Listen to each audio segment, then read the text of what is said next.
الحمد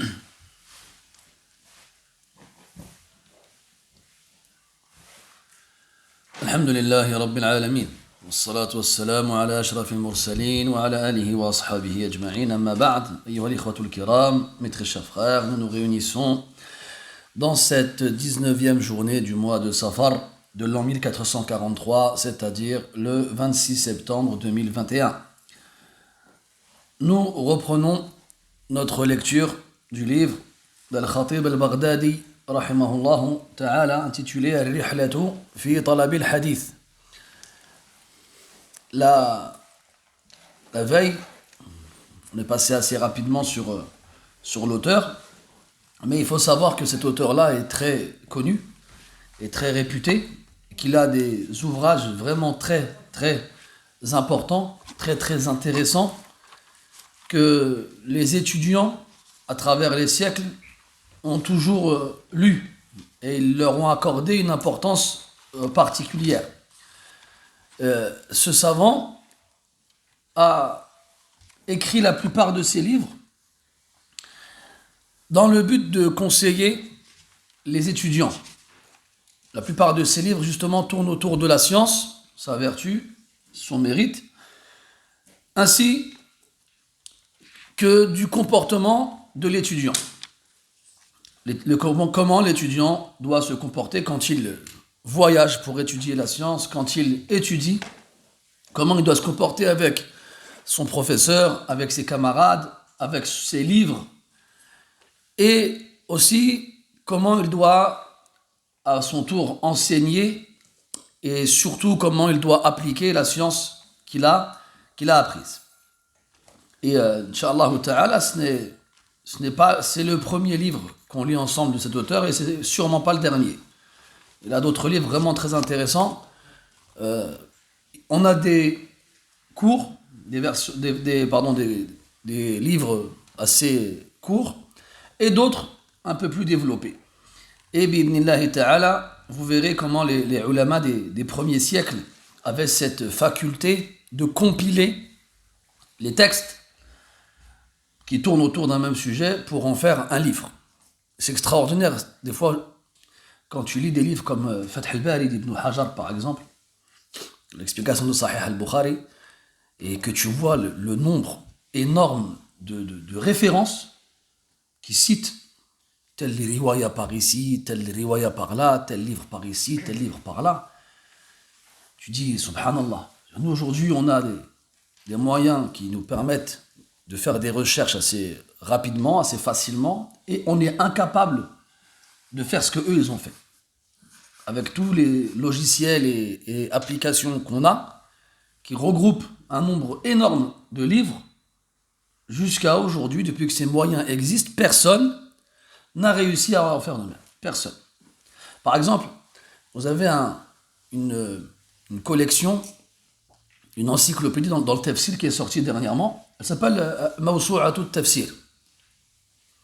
Mawsu'atu al-Tafsir wal-Athar.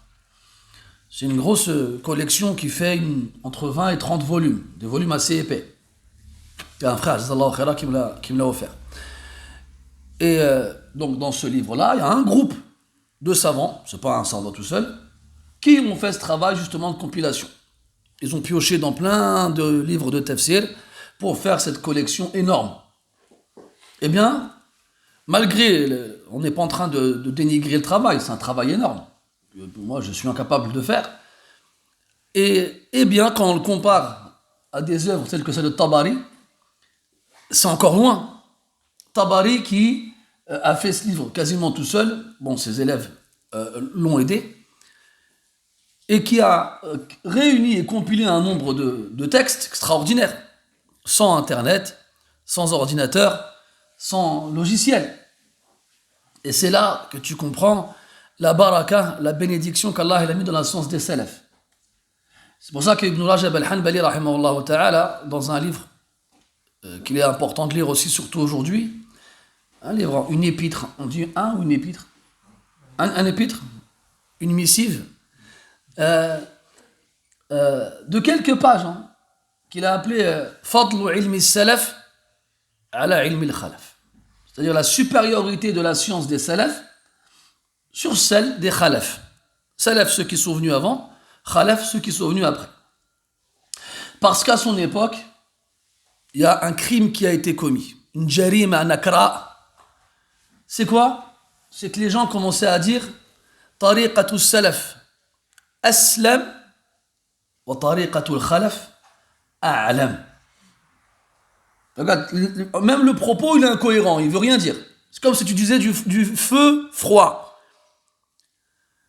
Ils disent que la voix des prédécesseurs est plus sûre, mais la voix de ceux qui sont venus après, elle est plus savante. Alors, Ibn Rajab, rahimahullah ta'ala, il a écrit un livre, et il leur a répondu, il leur a dit tariqatu salaf, aslam, wa a'lam, wa ahkam. La voix des salaf, elle est plus sûre, elle est plus sage, plus juste, et elle est plus savante, sans aucun doute. Il n'y a aucune comparaison possible. Ala kulli hal. Et donc, des gens comme Al-Khatib al-Baghdadi, rahimahullah ta'ala, se sont beaucoup penchés sur tout ce qui tourne autour de la science, de la demande de la science. Et le but, Inch'Allah ta'ala, ensemble, durant ces réunions, c'est de s'imprégner de ces livres. Plus on s'en imprégnera, plus on les lira, plus on apprendra à les connaître, ces gens, plus on aura un aperçu sur les sacrifices et les efforts qu'ils ont fournis, plus, bi'idnillahi ta'ala, on sera motivé et on essaiera, chacun comme il le peut, d'en faire autre. Je disais tout à l'heure dans le groupe Telegram, pour les personnes qui suivent le cours en direct et qui auraient des questions, de les poser sur le groupe et on essaiera d'y répondre à la fin du cours. On reprend là où nous nous sommes arrêtés, au 9e athar du livre. قال رحمه الله تعالى أخبرنا أبو الحسين علي بن القاسم بن الحسن الشاهد بالبصرة قال حدثنا أبو روق البهراني أو الهزاني خطأ الصواب الهزاني قال حدثنا عبيد الله بن الجهم الأنماطي سنة 49 و200 قال حدثنا حمزة بن ربيعة عن أبي مطيع معاوية بن يحيى قال أوحى الله تعالى إلى داود عليه السلام أن اتخذ نعلين من حديد وعصا من حديد واطلب العلم حتى تنكسر العصا وتنخرق النعلان. Ici, dans le sanad, on remarque deux choses. Le premier rapporteur, il dit أخبرنا أبو الحسين علي بن القاسم ابن الحسن الشاهد بالبصرة. Ce rapporteur-là, il était al-Basra, ville connue en Irak. Juste après Abu Rawq al-Bahrani, dans la plupart des nusakh c'est Bahrani et al-Sawab c'est al-Hazzani. Donc ça c'est important justement de corriger les erreurs d'impression. Puis on a le suivant qui dit حدثنا عبيد الله بن الجهم الأنماطي سنة 49 و200 يرحمك الله. Donc Ubaydullah ibn al-Jahm al-Anmati nous a dit en l'an 246. Donc le premier il nous dit où et le troisième il nous dit quand. Et ça c'était une habitude chez les rapporteurs de préciser l'endroit et le moment où ils ont entendu l'information. C'est quoi le but? Le but c'est de montrer à quel point l'information on l'a retenue. Plus il y a de détails qui montrent la mémorisation de l'information, plus on peut lui accorder du crédit. Et ça, c'est quelque chose qu'on retrouve beaucoup dans les Hassanides. Ils nous disent quel jour, ils nous disent où, ils veulent même te dire comment le cheikh il était habillé le jour où il te l'a dit. Donc c'est des détails qui sont importants et qui permettent de confirmer, du moins d'accorder plus de crédit à l'information rapportée. Bien sûr, on ne se basera pas que sur ça pour juger de l'authenticité d'un texte. Il y a d'autres éléments. Ça, c'est des éléments secondaires. D'ailleurs, à ce niveau-là, dans les livres contemporains, on a toujours ce qu'on appelle des muhaqqiqoun qui viennent et qui décortiquent les informations en disant sahih, da'if, ila akhirih. On a déjà parlé de ça de nombreuses fois et on a dit que cette façon de faire, elle est correcte à la base, mais il ne faut pas tomber dans un autre extrême. C'est-à-dire que le livre en question, il n'est pas là pour te dire halal, haram, wajib, makruh. Il est là pour t'informer d'anecdotes concernant des personnes qui ne sont pas des prophètes. Et dans ces anecdotes-là, on ne va pas tirer de jugement. C'est pour cela que les savants ne se penchaient pas sur l'authenticité de ces textes-là comme si c'était des paroles du prophète avec lesquelles on va adorer Allah subhanahu wa ta'ala. Et ça, malheureusement, avec les gens aujourd'hui qui ne comprennent pas la différence entre ces choses-là, il va prendre un livre da'if, batil, mawdou', munkar, shad, je sais quoi ce livre-là, après il va le jeter. Et comme ça, on va se priver d'un grand bien. Il y a énormément de livres qui ont été écrits par les salafs, notamment ce qu'on appelle Kutub az-Zuhd. Kutub az-Zuhd, c'était les noms que les savants donnaient avant pour tout ce qui touche à ce qu'on appelle al-raqa'iq. Ce que c'est al-raqa'iq, ce sont les douceurs. C'est-à-dire ce sont des parties de la science dont le but est d'adoucir le cœur. D'ailleurs, les shuyukh, ils nous disent, depuis longtemps, jusqu'à aujourd'hui encore, que talib al-ilm, l'étudiant, ne doit pas se focaliser sur la science brute de façon complète, parce que ça a tendance à durcir le cœur. Analyser, décortiquer, sans nourrir le cœur de spiritualité, ça l'endurcit. Alors, ils consacraient dans leurs ouvrages ou dans leurs cours des passages, des parties, al-raqa'iq, aux douceurs, comme ça, on équilibre la balance. C'est pour ça que les grands imams chez les salafs, comme Waqi' ibn Jarrah, comme Hannad ibn Sari, comme Ahmad ibn Hanbal, comme Abdullah ibn Mubarak et d'autres, ils ont écrit des livres qui s'appellent Kitab az-Zuhd. Az-Zuhd, à la base, si tu veux simplifier, ils disent en français l'ascétisme, c'est tarkud dunya, délaisser ce bas monde. Et dedans, ce sont quasiment que des athars, des paroles de salaf sur la spiritualité, sur délaisser ce bas monde, sur le cœur et tout ce qui tourne autour. Et quand tu lis dans ces livres-là, tu vas trouver beaucoup de textes. Tu vas trouver dans la chaîne de transmission des rapporteurs majahil, des inconnus, des rapporteurs faibles, mauvaise mémoire, ou bien des incohérences. Mais c'est pas grave. Ce qui compte, c'est le rapport, ce qui est rapporté. Et aujourd'hui, ces mêmes livres-là, tu les prends, 80% des textes que tu trouveras dans le livre, daif. À la fin, les livres, plus personne ne veut les lire, ces livres-là. Plus personne. Alors qu'avant, les ulama, ils voyageaient pour écouter ces livres-là de leurs auteurs. Si je ne me trompe pas, c'est l'imam Ahmed qui a voyagé jusqu'à Abdullah ibn Mubarak pour prendre de lui la version de son livre. Puis, il a pris une grande partie de ce livre-là pour écrire le sien. Tu crois l'imam Ahmed, c'est pas lui que c'est daif? Tu crois vraiment? Mais nous, ces choses-là, malheureusement, on ne les comprend pas. Pourquoi? Parce que nous, on entend une partie du ilm ici, une partie du ilm là, puis on se crée notre propre base de données, et à la fin, notre vision du ilm, elle est erronée. Vous savez, une base de données erronée, bien, madame. Je n'ai pas fait exprès. Hein. Al-Muhim, tout ça pour dire que la science, il faut la prendre dès le départ correctement.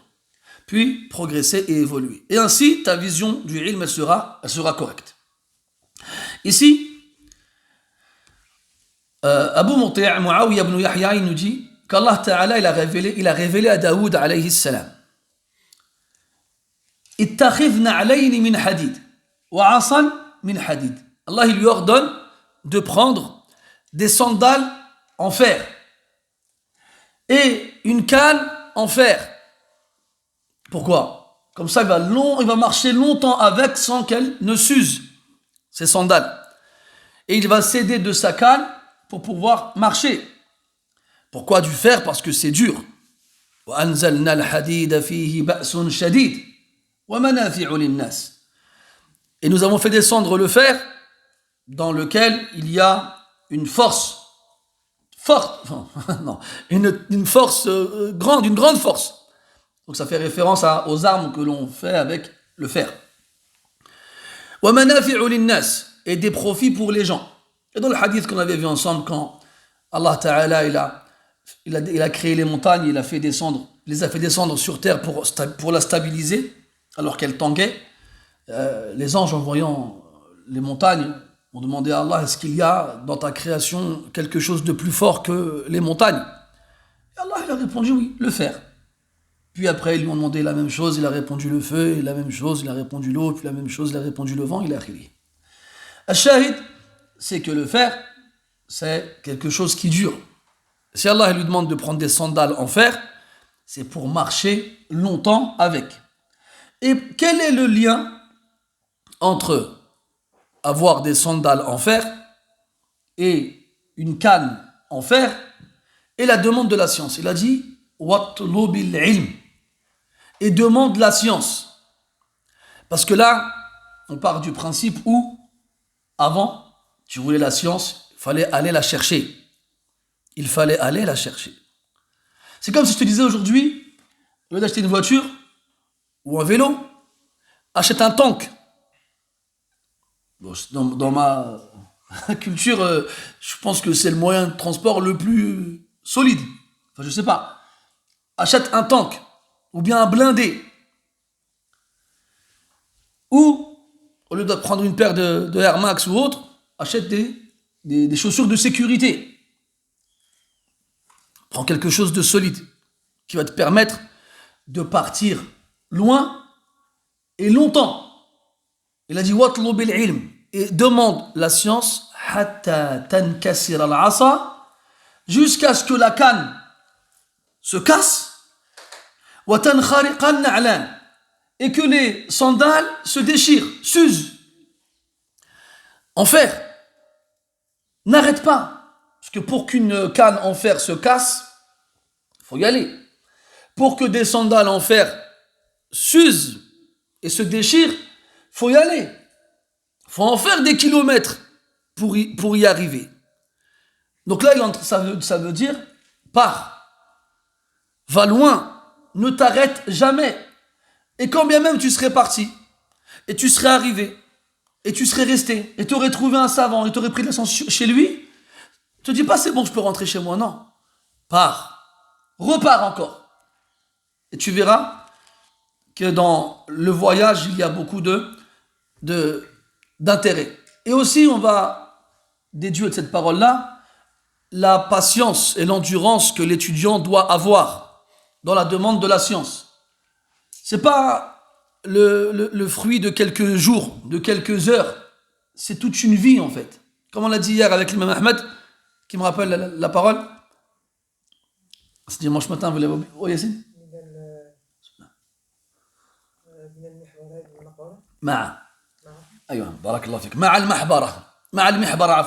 Avec l'encrier jusqu'à la tombe. Avec l'encrier jusqu'à la tombe. Et je ne sais plus qui, quand parmi les salafs, il disait Talibul ilmi يحتاج إلى 3 أشياء إلى عمر نوح وإلى صبر أيوب وإلى مال قارون. Cette parole, je me rappelle, pour vous dire tout à l'heure, quand on vous disait l'importance que certains rapporteurs citaient quand et où ils avaient entendu la parole. Il y a longtemps, pas loin d'ici, à Bondy, il y a un frère qui avait une salle. C'était une cave dans un bâtiment. Et il y avait un talib ilm du Yémen, un frère que les anciens connaissent, Abu Oussama, hafidhahullah wa waffaqah. Wa jazallahu khaira pour le khair qu'il a fait ici. Il nous a beaucoup profité. Il nous a beaucoup été utile, je veux dire. C'est un frère algérien qui a été au Yémen et qui a étudié avec Cheikh Moqbel, rahmatullah alayh. Et il est venu en France et il donnait des cours là-bas. Donc à l'époque c'était une petite salle et tous les frères de... T'as connu cette époque-là, Yassine? Ah, non, c'était en direct. Tous les frères de l'île de France, on allait là-bas. Que c'était à peu près une 40aine de mètres carrés, on était peut-être 300. C'était serré comme ça sentait la sueur et d'autres odeurs un peu bizarres. Mais on ratait pas un cours. C'était tout ce qu'il y avait en fait. Et en plus, masha'Allah, un frère mutamakkin, nahsabuhu kadhalik, wallahu hasibuhu. Al-muhim, il donne des cours. Il lui arrivait des fois de s'absenter pour diverses raisons. Et donc, le frère qui avait la salle, il appelait des chouyours par téléphone et on faisait des cours par téléphone. Et donc, je reviens là où ce que je viens de vous dire, c'est qu'on avait appelé une fois Cheikh Saleh Al-Suhaymi, pour ceux qui le connaissent, Al-Mudarris bil Masjid al-Nabawi, hafidahullah, il est toujours vivant. Et il nous avait fait donc un cours où il nous motivait à demander la science. Et parmi les choses qu'il avait données, ça, c'est ce que je vous dis, ça date peut-être de l'an 2000 ou l'an 2001. Dans ces alentours-là. Je ne pourrais pas vous donner la date exacte, mais c'était dans ces alentours-là, 2000-2001. Et donc on était là-bas, et le cheikh il a fait une petite kalima d'une vingtaine de minutes où il nous a motivés à demander la science. Et parmi les choses qu'il nous avait données ce jour-là, cette parole-là. L'étudiant a besoin de 3 choses. Il a besoin de la vie de Nuh, alayhi salam. Alors, il a vécu combien de temps, Nuh? Ouais, Mohamed? 950 ans. Elias? Pareil? Ibrahim? Pareil? L'Akh? Ah, c'est plus correct. En fait, il a transmis pendant 950 ans. Mais il a vécu plus que 950 ans. Allah dit subhanahu wa ta'ala dans Sourate Al-Ankabut وَلَقَدْ أَرْسَلْنَا نُوحًا إِلَى قَوْمِهِ فَلَبِثَ فِيهِمْ أَلْفَ سَنَةٍ إِلَّا 50 عَامًا فَلَبِثَ فِيهِمْ. Nous avons envoyé Nuh à son peuple et il resta parmi eux 1000 ans, 1000 ans moins 50, 950 ans. Ça c'est la durée de la da'wa. Mais il a vécu plus longtemps que cela. Ils disent 1000 ans, fait le ghalib, 1000 ans. Tu vas pas vivre 1000 ans. Mais ce qui est demandé, c'est de vivre longtemps. Plus tu vis longtemps dans la demande de la science, et est-ce que ça veut forcément dire que tu vas apprendre plus? Non. Il ne faut pas comprendre les choses de façon binaire comme ça. C'est que la quantité de science que tu vas apprendre ne dépend pas du temps que tu vas passer à la chercher, mais dépend de ton intention et de la réussite qu'Allah va t'accorder. Il y a des gens qui vont acquérir en peu de temps une science que d'autres n'acquerront pas en 10 fois plus. Tawfiq. Dans le Coran, Allah Ta'ala, il parle du tawfiq 2 fois. Une fois dans le Nisa, إِن يُرِيدَ إِصْلَاحًا يُوَفِّقِ اللَّهُ بَيْنَهُمَا. Tawfiq, on traduit ça par la réussite. Même si ce n'est pas vraiment ça, mais c'est le fait qu'Allah te permette de faire les choses. Et te permette d'y arriver. Et dans Hud, إن أريد إلا الإصلاح إن أريد إلا الإصلاح ما استطعت وما توفيقي إلا بالله. 2 fois dans tout le Coran. Les ulama ils ont dit, si Allah il a évoqué le tawfiq 2 fois dans tout le Coran, ça veut dire qu'il est aziz, qu'il est rare. C'est pas tout le monde qui l'a. Mais quand Allah il te le donne, il n'y a plus rien qui te résiste. Et donc, il y en a des fois, ils vont passer leur vie dans talab al-ilm. Et ils ne vont pas réussir à réunir la moitié d'un autre muwaffaq en quelques années. Al-Muhim.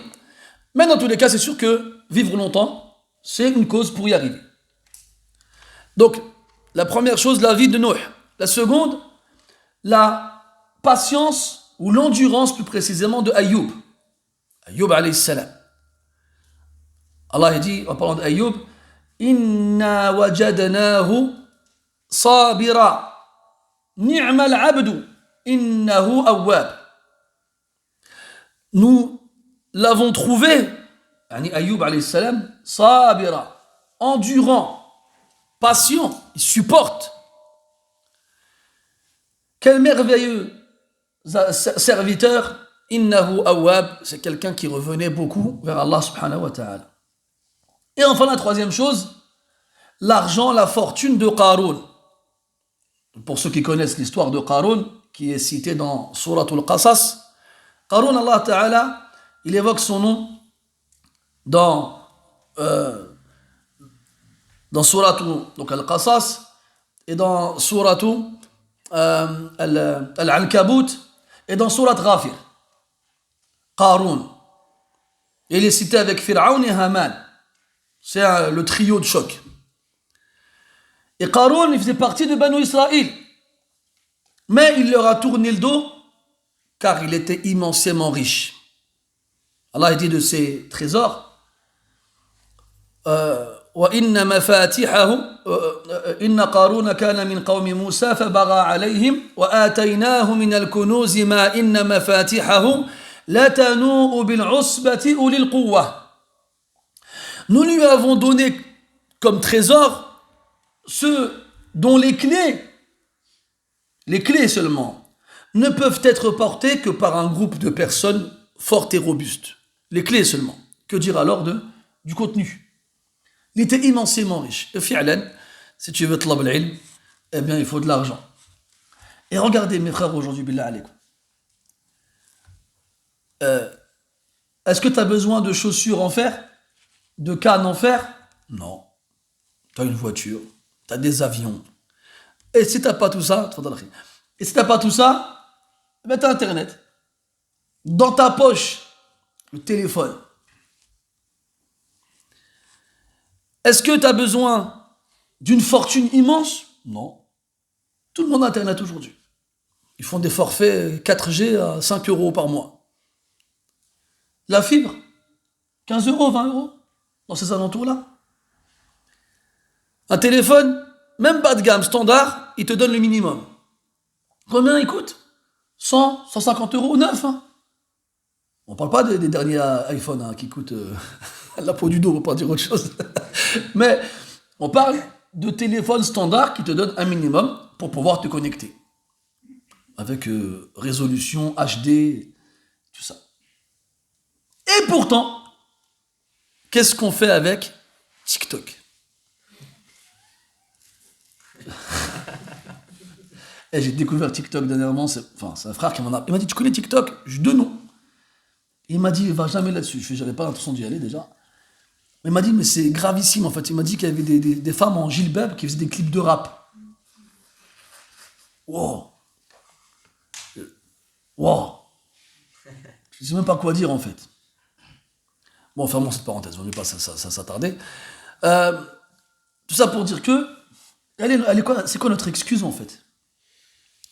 Où est notre excuse? Pour rester aussi ignorant et se complaire dans cet état d'ignorance. Donc, tu vas acheter des chaussures en fer et une canne en fer et tu ne vas pas cesser de marcher dans le but de demander la science jusqu'à ce que ta canne elle, se casse et que tes sandales se déchirent. Ça veut dire, pars, ne reste pas.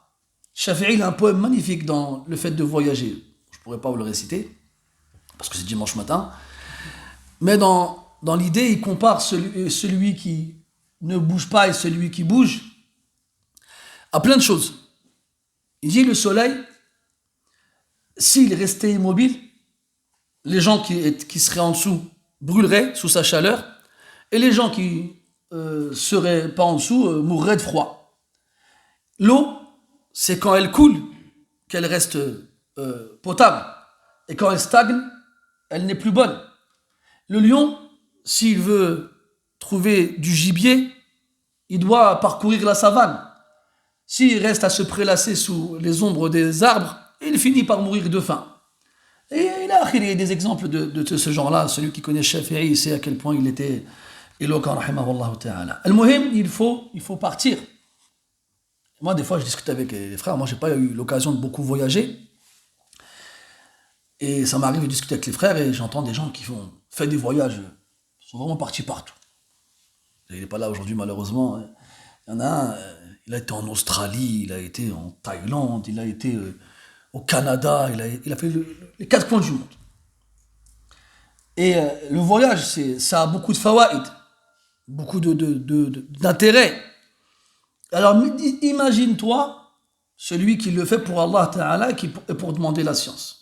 Toi, quand tu viens à la mosquée, tu fais un pas pour tlab al-ilm, tu as des récompenses que tu n'imagines même pas. Alors qu'est-ce qu'on doit dire de celui qui fait des kilomètres dans d'autres pays parce qu'il apprend qu'il y a des savants là-bas? Et des fois, nous, on a tendance à croire qu'ils sont loin. Non, ils sont pas loin. Pour les Marocains, il y en a au Maroc. Pour les Algériens, il y en a en Algérie. Pour les Tunisiens, il y en a en Tunisie. Pour les Maliens, il y en a au Mali. Pour les Sénégalais, il y en a au Sénégal. Pour les Pakistanais, il y en a au Pakistan. Et il y en a partout, alhamdoulilah. Après, il y a ceux qu'on connaît et il y a ceux qu'on ne connaît pas.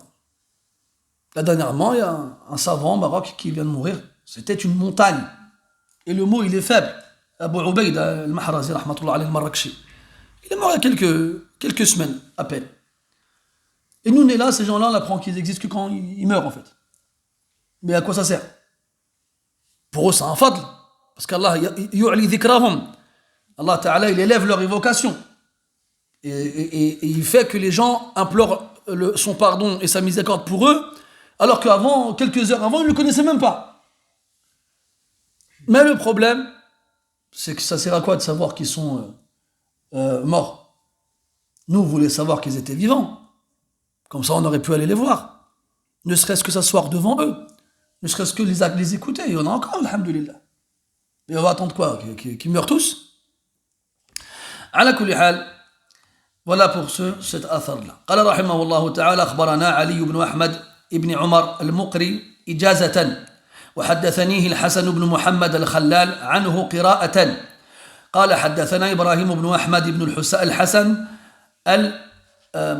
القرمسيني عندكم القرمنسيني بالنون هذا خطأ يحذفوه القرمسيني قال حدثنا أحمد بن محمد بن الحسن بن أبي حمزة قال حدثنا محمد بن وزير الواسطي قال سمعت يزيد بن هارون يقول لحماد بن زيد يا أبا إسماعيل هل ذكر الله تعالى أصحاب الحديث في القرآن؟ فقال نعم ألم تسمع إلى قوله عز وجل فلولا نفر من كل فرقة منهم طائفة ليتفقهوا في الدين ولينذروا قومهم إذا رجعوا إليهم فهذا في كل من رحل في طلب العلم والفقه ورجع به إلى من وراءه فعلمه إياه. Dans la chaîne de transmission, dans le premier maillon, Al-Baghdadi dit أخبرنا علي بن أحمد بن عمر المقري إجازة. Donc le premier rawi, il lit la forme de l'information أخبرنا al-ijaza, la permission. C'est-à-dire que le moyen par lequel il a pu transmettre le khabar, l'information de ce rapporteur, c'est l'ijaza. Ça veut dire qu'il lui a permis de le transmettre et qu'il ne lui a pas transmis directement. Et le deuxième, وحدثنيه الحسن بن محمد الخلال عنه قراءة. Donc là, en fait, il y a deux martaba, il y a deux degrés. Il a un lien direct avec le rapporteur, mais bil ijaza, par la permission, qui est un degré inférieur. Puis, il cite un intermédiaire entre lui, Al-Baghdadi, et l'autre, qui a lu directement de lui le khabar, qira'atan. Donc, en cumulant ces deux façons de transmettre l'information, il lui donne plus de poids. Donc, toi, tu retiens deux choses. Qu'il y a plusieurs façons de transmettre l'information, et que plus tu lui donnes des provisions, plus tu la renforces. Donc si moi je rapporte l'information de mon cheikh ijazatan, et que j'ai trouvé quelqu'un qui rapporte de lui l'information qira'atan, je ne vais pas me contenter de l'ijaza.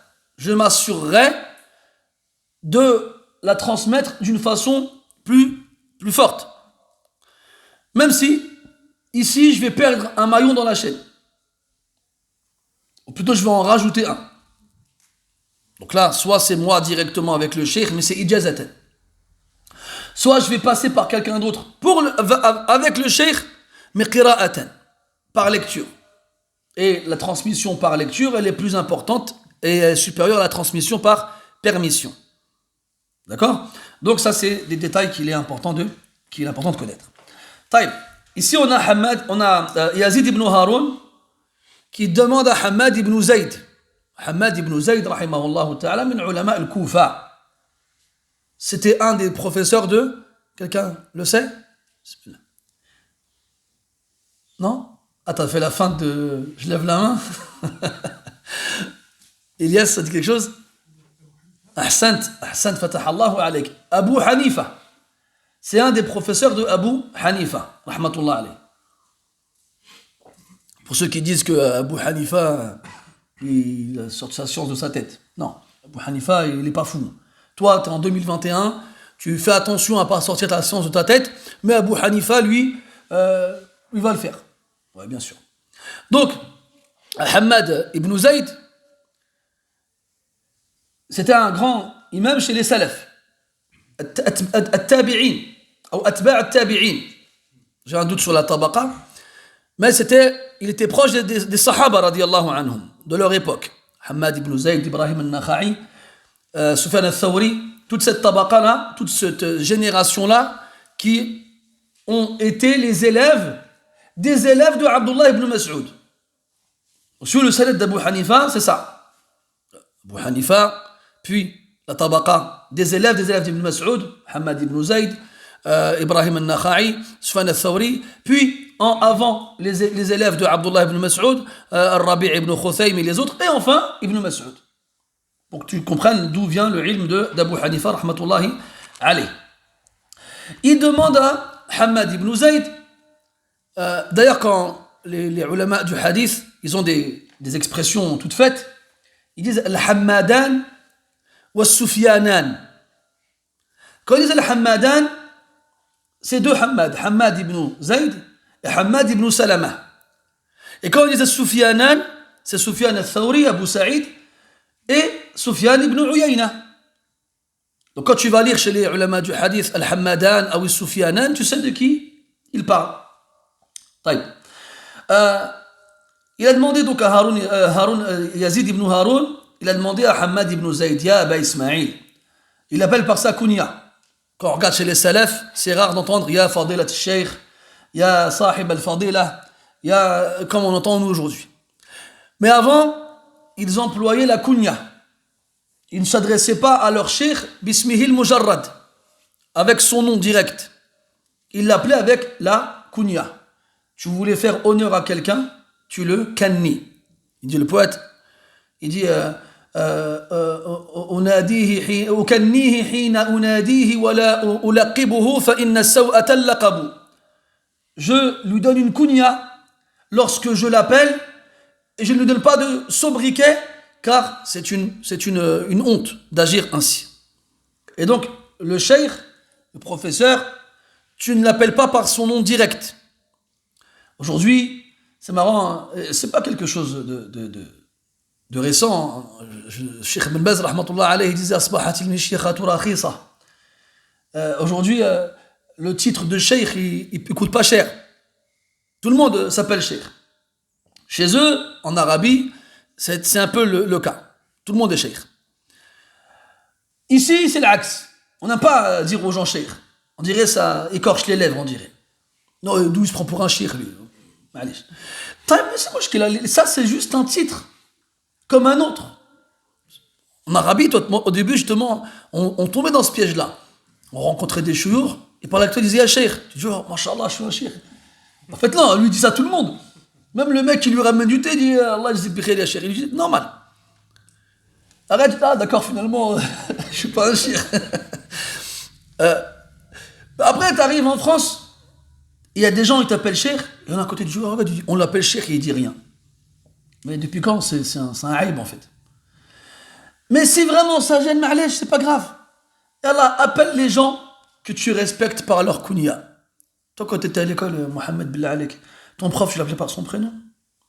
Personne ne fait ça. Personne. Même un inconnu, Harry, un inconnu que tu rencontres dans la rue, tu veux lui demander l'heure ou le chemin. Tu dis, hey, Jean-Jacques, tu l'appelles monsieur. Excuse-moi, monsieur, s'il vous plaît. Il est quelle heure? C'est la politesse. Un inconnu, tu dis monsieur. Et tu ne veux pas dire Mu'allim ou la Abu Qaddour ou la. Non. Akhi, Akhi. Oui, Akhi, d'accord. Mais plus tard. Là, dans le maqam du Tadris, il n'y a pas d'Akhi. يا معلم يا أستاذ يا أبو فلان. أما يا أخي طيب. يا أبا إسماعيل هل ذكر الله تعالى أصحاب الحديث في القرآن? Est-ce qu'Allah Ta'ala il a évoqué les gens du hadith dans le Coran? Regardez la réponse. Al-istinbat, la déduction, la faculté de trouver les informations dans le Coran. Je dis bien sûr. N'as-tu pas entendu la parole d'Allah où il dit وَمَا كَانَ الْمُؤْمِنُونَ لِيَنْفِرُوا كَافَّةً. On n'a pas eu ce verset hier. Il n'appartient pas à tous les croyants de partir. فَلَوْلَا نَفَرَ مِنْ كُلِّ فِرْقَةٍ مِنْهُمْ طَائِفَةٌ لِيَتَفَقَّهُوا فِي الدِّينِ. Si seulement une partie d'entre eux, un groupe d'entre eux, était parti pour s'instruire dans la religion et avertir leur peuple lorsqu'ils reviennent à eux afin d'être avertis. لَعَلَّهُمْ يَحْذَرُونَ. Afin de faire attention. Il a dit ça, ce verset, il concerne toute personne qui voyage dans la demande de la science. طلب العلم والفقه. Et il revient chez lui après cela et il leur apprend ce que lui, il a appris. Ils disent de Hannad ibn Sari, rahimahullah ta'ala, quand il est parti de chez lui, il avait 20 ans. Quand il est revenu chez lui, il avait 65 ans. Et il s'est marié. C'est pas marié avant. 45 ans. Dans Talab al-Ilm. Il est revenu et il a enseigné la science chez lui. Et c'est seulement à ce moment-là qu'il s'est marié.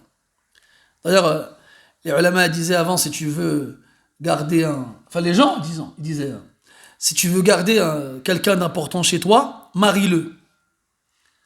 L'imam Ahmed, rahimahullah ta'ala, il est parti à Sana'a, au Yémen, pour étudier chez Abd al-Razzaq al-San'ani, rahimahullah ta'ala. Et quand t'imagines-toi, les gens de Sana'a, ils ont vu l'imam Ahmed, ils ont dit Allahu Akbar. On n'a jamais vu un homme comme ça. Il faut qu'il reste ici. Comment on va faire? Zawijouh. Mariez-le, il va rester. Oui, il est parti quand même. Et c'est dans le Coran, ça. Là, on parle de l'istinbat, le Coran.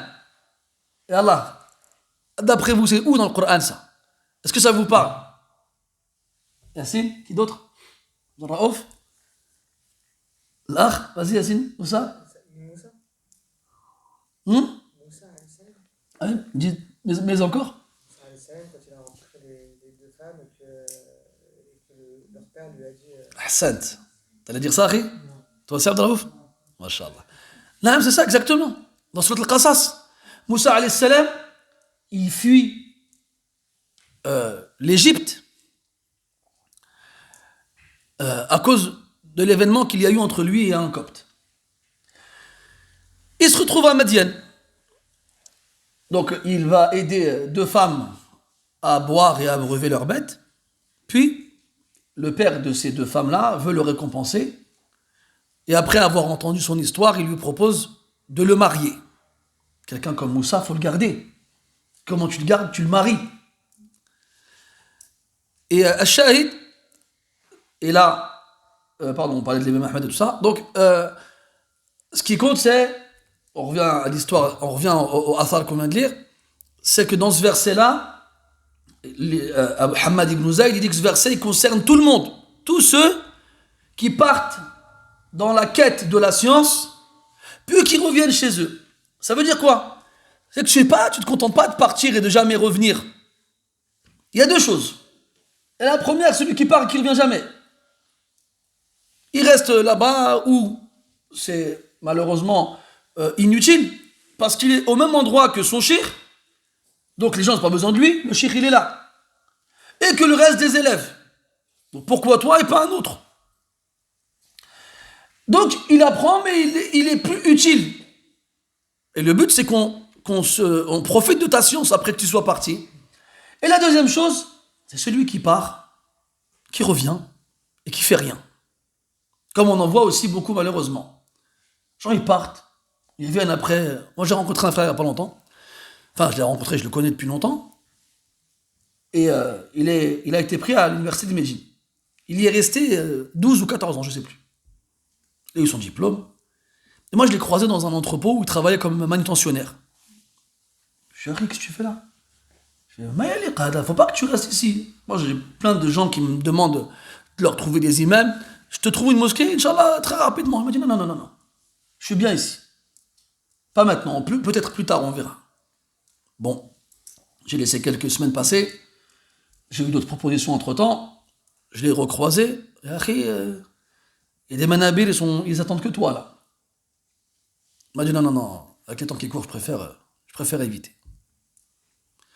Moi, j'en ai connu d'autres. Une fois, pareil, j'étais dans le nord, dans la région de Tourcoing, à Roubaix. Et je vais dans une pizzeria. Oui, je vais dans les pizzerias. Et le tenant de la pizzeria, c'était un ancien élève de Médine, pareil. Donc on discute comme ça. Je dis, Harry, pourquoi tu vends des pizzas? Pourquoi tu fais des pizzas? Toi, t'as rien à faire dans une pizzeria, toi. À part pour manger, à la limite, mais toi, tu devrais être dans une mosquée, dans une école. T'as passé des années à étudier, t'es diplômé. Pourquoi tu restes là? Il me dit, ouais, bon, laisse tomber, il faut faire de l'argent, j'ai envie de faire ci, j'ai envie de faire ça. Oui. Après, je lui dis, prends garde, cette science, si tu ne l'utilises pas, tu la perds. Quelques semaines plus tard, il me contacte, il me dit, je vends mes livres. Subhanallah. C'est malheureux, parce que c'est la suite logique. Les amoureux de la science sont forcément des amoureux des livres. Il y a une femme, elle est partie voir sa tante. Elle dit, t'as de la chance, toi, ton mari n'a pas pris d'autres femmes. Elle lui a dit, Wallahi, que ces livres, pour moi, sont pires que d'autres femmes. Il y a des femmes, elles ont brûlé les livres de leur mari. Si Bawaï, il rentre de la mosquée, on voit de la fille à l'horizon comme ça, là, il y a quelque chose qui brûle. Et plus il avance, et plus il se rend compte que c'est là où sa maison se trouve. C'est chaud, là. Après, il arrive, c'est sa maison qui est en train de brûler. Allah va parler pour comme ça. Et en fait, c'est les livres qui ont tous brûlé. Quand il a vu ça, il est tombé. Une syncope, il s'est évanoui. Quand il s'est réveillé, il a pris sa femme qui avait brûlé ses livres. Tellement elle avait l'aine contre eux. Je suis là, moi, et il est dans ses livres. Ouais. On verra ça, Inch'Allah. Il y a un livre, il est extraordinaire. Il s'appelle Qimatul Waqti Inda As-Salaf. La valeur du temps chez les Salaf. Mais c'est extraordinaire. Hein. On va lire des passages, je vais dire que c'est pas possible, ces gens-là, en fait. Comment ils vivaient. Oui. Quand il a su que c'était sa femme qui a fait ça, qu'est-ce qu'il a fait? Ben la tlaq. Allez là, ça dégage.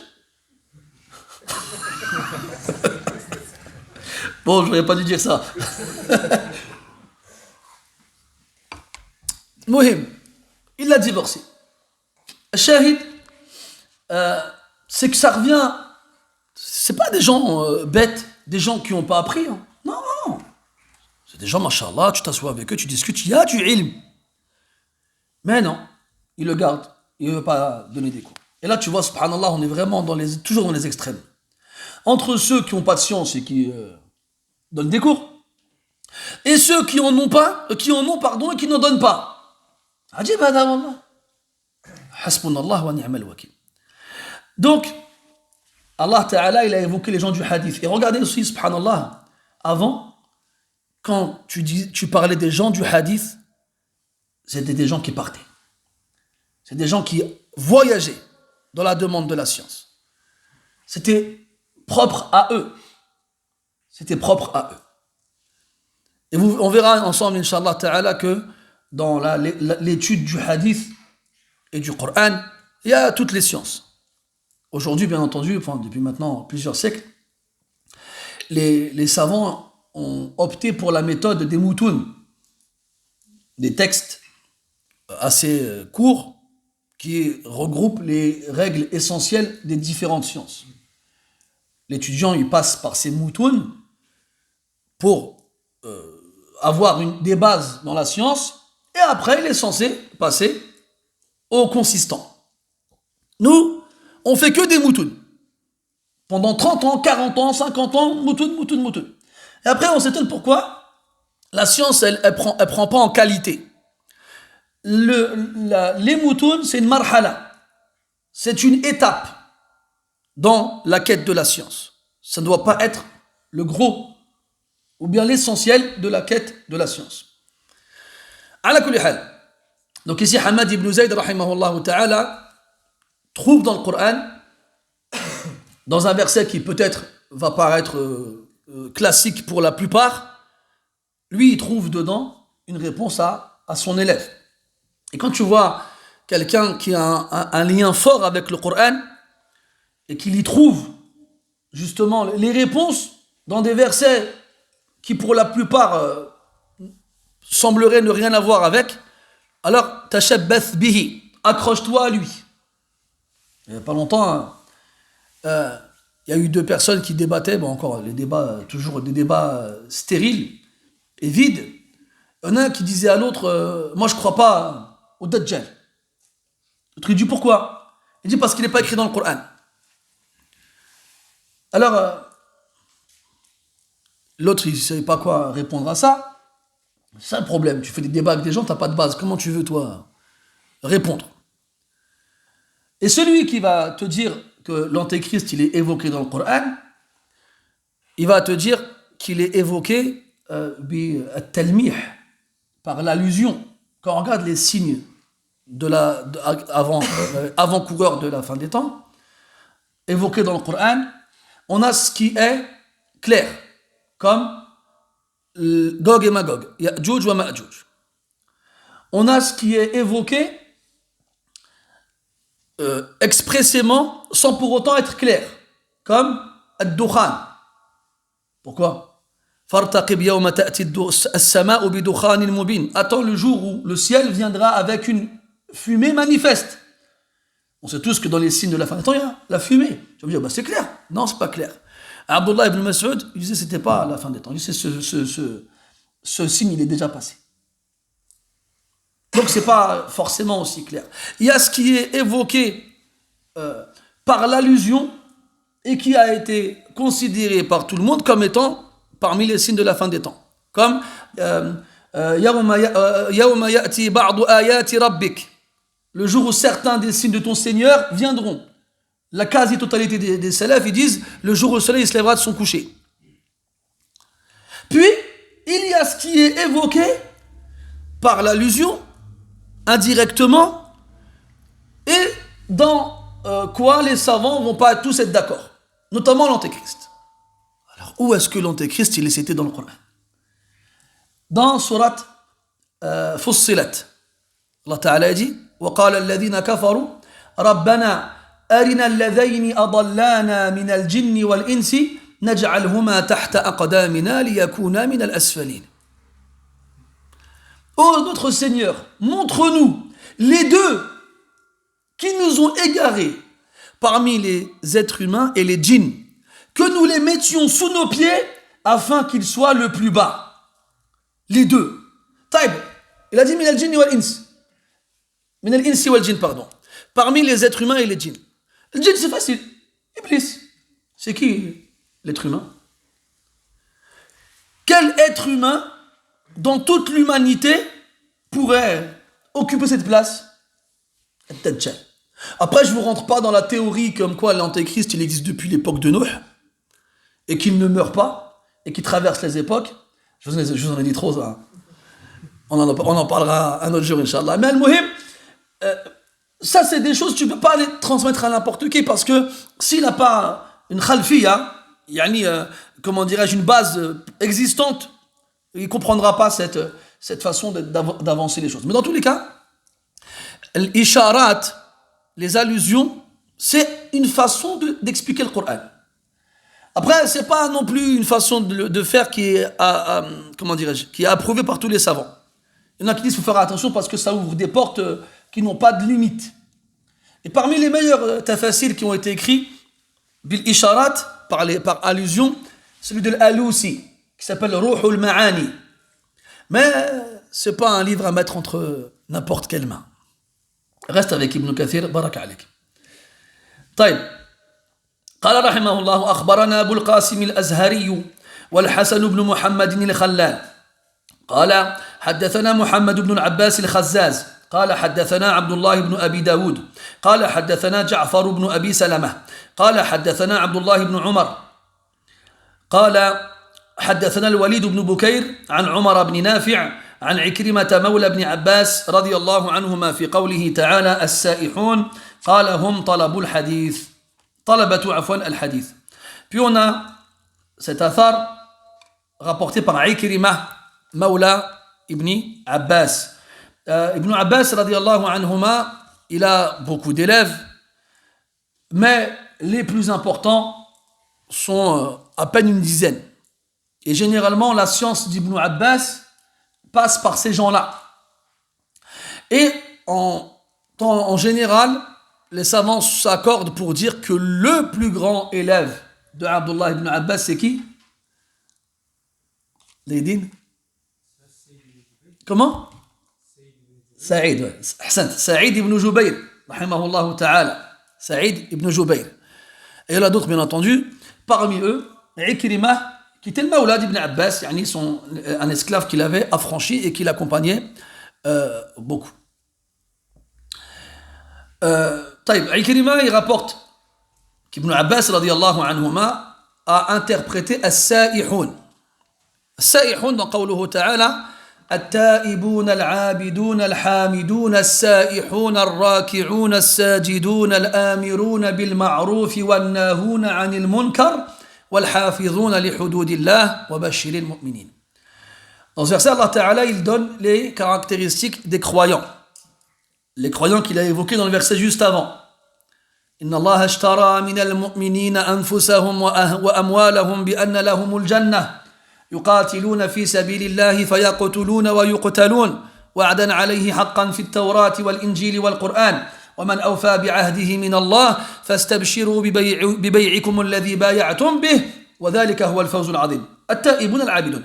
التائبون, ceux qui se repentent, al-abidun, les dévots, ceux qui adorent, al-hamidun, ceux qui louent, qui font l'éloge d'Allah Azza wa Jal, as-sa'ihun. As-sa'ih, à la base, c'est celui qui voyage. Ça, c'est d'un point de vue linguistique. Saha yasihu. Et on retrouve as-sa'ih dans le Coran. Et en général, les ulama l'interprètent comme étant as-sa'imun. Ceux qui jeûnent. Ceux qui jeûnent. Il y a un accent circonflexe sur le U. Ceux qui jeûnent. Mais certains sont restés sur le sens de base qui est voyager. Partir. Dans quelles circonstances voyager sera la cause d'une louange? Qu'Allah Ta'ala, il fasse ton éloge parce que tu voyages pour aller chercher à manger, la subsistance, les koufars ils le font. Qu'est-ce qu'il reste alors? Al-maqsoud, pourquoi tu voyages? Si l'objectif il est noble, alors le voyage il le sera. Et le seul objectif noble qui va justifier un voyage, c'est la demande de la science. En dehors du cas où c'est une adoration comme le pèlerinage, mathalan. Donc, c'est pour ça qu'Abdullah ibn Abbas, radiyallahu anhuma, il a dit que as-sa'ihun hum talabatu al-hadith. Ce sont ceux qui demandent le hadith. Pourquoi le hadith essentiellement? Parce que le Coran, c'est le même partout.